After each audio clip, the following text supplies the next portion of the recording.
गुरु बहिना एगो कथा कहतनी गुरु बहिना सुनाई कुछ। एगो राजा रहन एगो रानी रहली है गांव में। तो उनकर एगो लड़का एगो लड़की भइलन जा, दूगो संतान भइलन जा। तो कुछ दिन के बाद राजा मर गइलन। राजा मर गइलन तो रानी अपन पोषण पालन कइली। कुछ दिन के बाद रानी मर गइली। रानी मर गइली तब उ लड़की रहली है शिव के गुरु के भगती। अपन शिव चर्चा में जहाँ होके भाई ओढ़ा पहना के अपन भाई बहनी रहलन जा, ओढ़ा पहना के उनका के विदा करस पढ़े के। तो चर्चा में चल जास तो कहस कि ए बुची सब चल आइल है पढ़ के, तू का करत रहलू। तो ये भैया हम चर्चा में करनी लो प्रसादी लियल बनी या गुरु जी के दया लियल बनी। तो लिए हन भभूत जितना दिन के बटोर ली उतना दिन के धैले रहली अलमारी पर। अब भैया के तो भैया हंस के दुलार प्यार में रखले रहलन। अब भाई या चाहे बाप उहे न रहलन। तब कुछ दिन बीतत बीतत त लड़की सियान भइली, लड़को सियान भइलन। तो कहलन कि ए बुची तहर शादी बियाह हम कर देते नहीं। तो कहली कि ना ए भैया हमार शादी बियाह नत कर। सुतलन जा एक दिन के बाद सुतलन जा तो कहत न के बुची चर्चा में जालू तो का मांगेलू। तो कहली कि हम तो ये भैया मांगी ना भौजाई, कहीं ना हमारे भैया के शादी होई ना सुंदर भौजाई अहन हमरा। तो कहना कि ना हो कुछ तहारा अपना के मंगनी तहारा के तहार शादी करे के बा आका। तो कहना ना ये भैया हमार शादी नत कर अपन कल तबे ना हमार फौजी हन तो हमार झापी झोरा सजी हन बढ़िया से। अब केहू है ना कहला कि माई नहीं की तो भौजाई बाड़ी कि झापी झोरा सची हन हमार। तो कहलन ठीक बा। कुछ दिन के बाद गइलन तब शादी भइल। शादी भइल उनकर तब कन्या आइली घरे। तब तो लड़की के आदत रहबे कइल कि पढ़े जाइसी चाचा में चल जाई। तो पढ़े जाती रहे सी चाचा में चल जाती रहे। तो उनकर भौजाई का कहतड़ी कि हो पढ़े नहीं खी जाती चर्चा में चल जातड़ी कि कहाँ चल जातई कि उनका लक्षण बदमाशी के लगा दिहली भौजाई। तो कहलन कि देख पोस पाल के हम बहिनी के अपन बेटी ऐसा कैले बानी, तू लक्षण नत लाओ भले हम शादी कर देब चल जेहन अपना घर। जय हो महादेव। तब कहली का कहतरी कि देख कि ऐसा बर खोजी है ना निमन ना खोजे के चाहिए आ अपन जात ना खोजे के चाहिए। तब हम रहब तहरा घर में तहरा संग है ना तो हम घर छोड़ के चल जाई हम रहब हम ना। तो कहना कि ना ही देख ऐसा बात जान कह कि जैसन बानी वैसे ही घर में न बियाह करब, दूसरा जात में ना बियाह कर जाला। तो कहलन कि ना कहली कि ना हम तब ना रहब जा कैसनो बड़े बेरा जानी कर कैसनो जौने भर मिली तहने तारा खोज के घरे लौटे के बा। तो जात जात एगो राजा के कहत बनिहारी करत रहला हन मुसहर बनिहारी करत रहलन। तो गइलन तो कहत ना हो मुसहर भाई कि हमारा बहिनी ले शादी करब साझी हो तो जात रहल हटे। कहलन कि घरे कैसे लौटब। तो कहलन कि हमरा बहिनी ले शादी करब। तो कहना कि ना देख तो हम तो राजा साहब के अपने दरवानी करतनी गोबर पानी करतनी खातनी तब कहाँ ले हम बियाह करब, बियाह करके ना न रखब कहाँ रखब। तब रानी साहब निकरली झम दे तो कहते कहा मुसहर तो है कहत न कि हमारा बहिनी ले बियाह करब। तो हम कहाँ रखब बताई रउआ के हम तो अपने दरवानी करतनी। तो कहली रानी कोनो बात नहीं खे झोपड़ी लगा दे शादी कर ले सकार ल। तो कहना मुसहर ठीक बताओ शादी करब। अब रानी साहब कैली रानी साहब अपन साज बाज के मुसहर के अब कैली अलन। तो कहना कि बर खोज अली। तो कह कहाँ तो मुसहर दरवानी करेला झोपड़ी में रहेला राजा के। ए बहिनी रोई आजकल भौजाई के थू नहीं खे महतारी जकर नहीं खे ओकर केहू नहीं खे दुनिया में। तब अब अइलन तब कहली कि हाँ खोज तो कहली कि अब माटी मटकोड़ के के हल्दी के तैयारी करी ना, हम जा तनी बाजारे आरुआ घरे रही तैयारी करी बांस उस के मारो ओड़ो कढ़ाई। तो गईली बाजारे तो हरियर मरचा कीन के खूब लेके आई। खूब बाजारे में घूमली, कहली कि खूब तीतका मरचा हमारा के चाहिए। अब ली अली लगावे के बटन आ उ तो शीशिया गुरु के बनौले रहली, अपन शीश बन रहली है गुरु के बनौले रहली है। तब कैसे कह तड़ी गुरु बहिना रोई रोई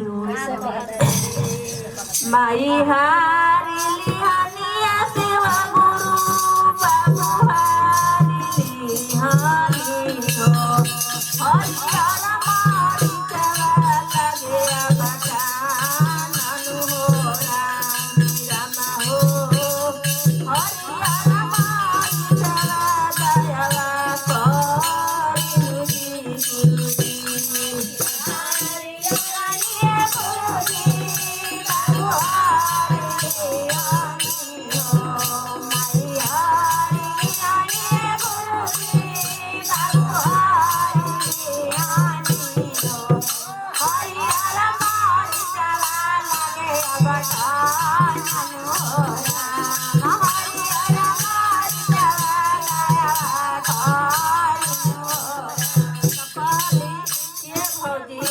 अकेले नाना बटनवा हरदिया लगेला। गांव घर के बला लिया गांव घर के अपन कहली कि हाँ जा तनी गांव घर के बला लिया। तो गांव घर के अपन अली जा तो कहली जा कि हरियर बाहर दिया तो कह तड़ी हो जाई हरियर आला ले जा देखे आई बढ़ जा कि अब बटन लगई पूजा लगा के जा जा अपन अपना घर तो लगवली। तो गुरु के शिष्य बन रहली तो गुरु के बनौले रहली तो कहाँ ले अब उनका के दया मांगली हली पहले ही तो उनका के असर करता मरचाई खत्म हो गई गुरु का ध्यान। तो फिर गईली तो कह तड़ी कि का हो कतना हरियर मरचा लिया लगौनी है करा पूछबे ना कहल त न कि अब जा तनी अब सूखल मरचा लिया खूब पीता। तो गईली बाजारे थे तो गईली तो खूब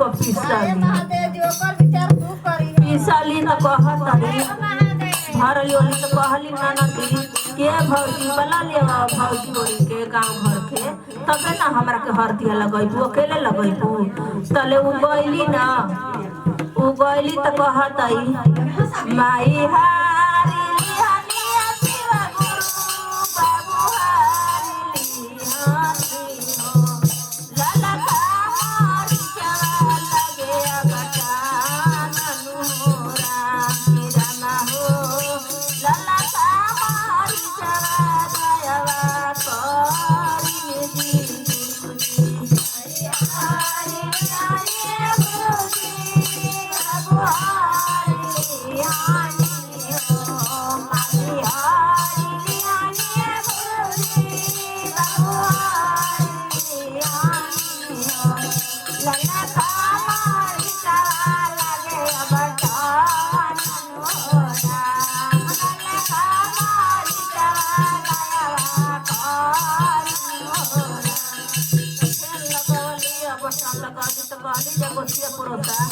साझे हरियर हरदी लागल एबरा लाल लागल तो कहते जे जय बुझा अपना घरे लगा के कि लाल पियर देखो बुझा कहते कि अब कैसन मरचा लगाई ना हरियर के असर कैलस ना लाल के असर कैलस बिटिया के कैसन मरचा अब लगाई। तो कहली ए भौजी देख सब कुछ तो तू कहिए दिहलू बाकी अब हमारा के निमन लुगरी पहनाई के विदाई कह दिया। आ कहली मुसहर ले ना कि देखा जा हमारा घर ले 3 बजे डोली निकल जाए चाहिए साइत बा केहू के ना देखे के चाहिए। तो का कहली कि लेवा सिले रहली ओपा के उतार दिहली लुगा उतार दिहली लड़की के पहिराई के अब उहे बिताई कैली। तो कैसे कहतरी कैसे कहतरी भौजा अब लड़की कैसे कहतरी जात जात जात गाँव के एगो भोईरा पूर्व बारी गुरु के मंदिर रहल है चर्चा होत रहे ओजा। तो चर्चा होत रहे तो कहली कि गोड़ तरोला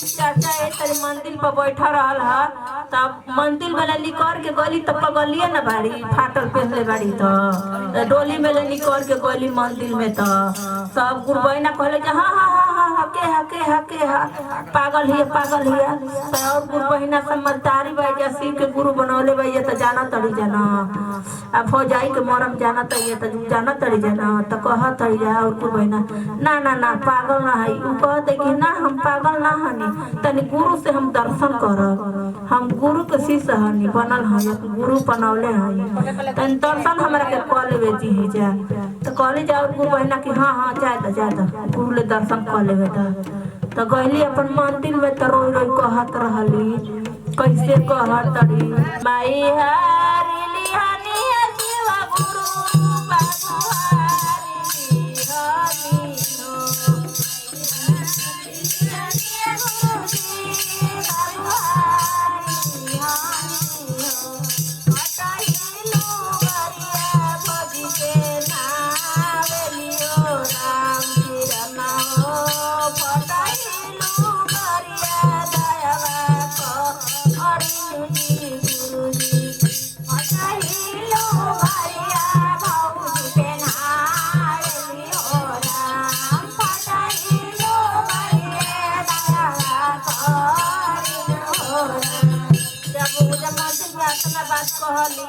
महादेव अपन सुलनन उनकर अरज गरज उनका के पहनावलन नीमन साड़ी पहनावलन गहना गुड़िया खूब पहना दिहलन अब वो मंदिर में ले निकल के आ डोली में बैठली तो अपन गईली राजा के दरबार पर गईली तो रानी आईली दौड़ के रानी आईली उतारे दौड़ के तो देखत है कि एकदम गहना गुड़िया से गथाइल बाड़ी मुसहर के औरती गहना गुड़िया से गथाइल बाड़ी एकदम पहिरले बाड़ी तो कहत है कि ना ना झोपड़ी में ना उतारब अपना महल में उतारब इनका के महल में उतार के ले गईली मुसहर के औरत के अपन ओजे राजपाट करवावे लगली उनका के रह गईली।